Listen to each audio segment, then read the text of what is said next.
to talk about is the issue of that black cat.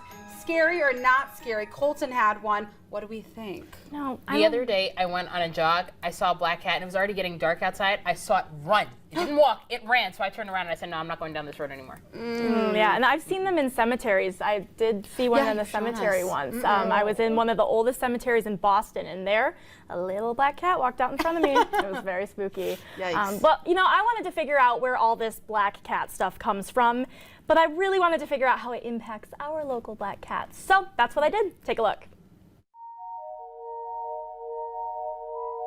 No animal is considered quite as unlucky as the black cat.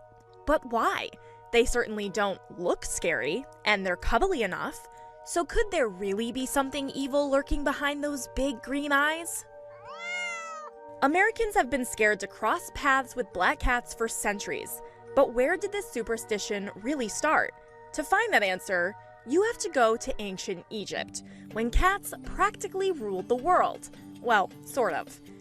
Cats were so loved, harming one could result in capital punishment. But as fate would have it, their luck would run out. As Christianity spread, cats were demoted from their special status, as ancient symbols like Egyptian cats and Roman gods started to get the bad omen rep.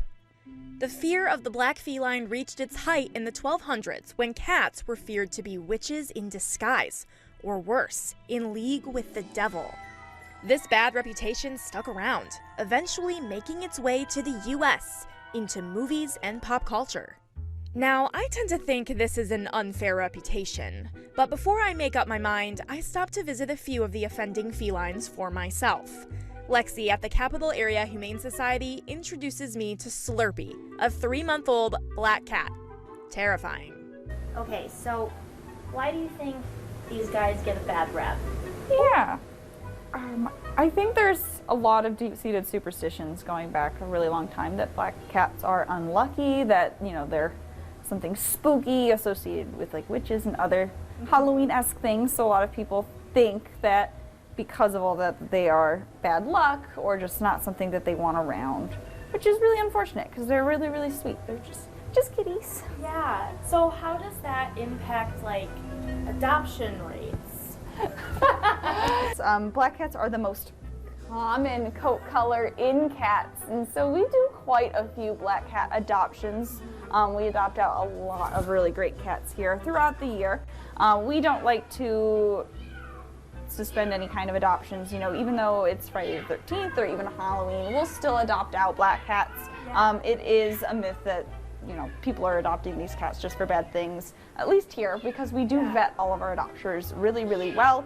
We want to make sure that these animals are going into nice, loving homes. So how do your black cats celebrate Friday the 13th?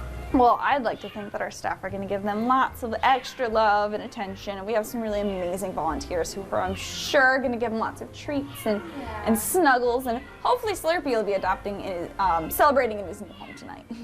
It's no surprise little Slurpee isn't so scary after all, and he might not bring people bad luck, but any family would certainly be lucky to have him.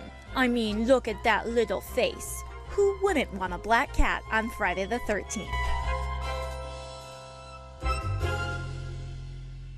Oh my goodness, my heart has just grown. Claudia! Wow, He was so cute. All of them were actually really cute, but nothing scary about them. No, nothing. So adopt those cute little black cats at Capital Area Humane Society. Yes, we you love should. that. Look at that. You could be the cat. Yeah. Noise effects all hour. Yeah, exactly. Well, we are just getting started, obviously.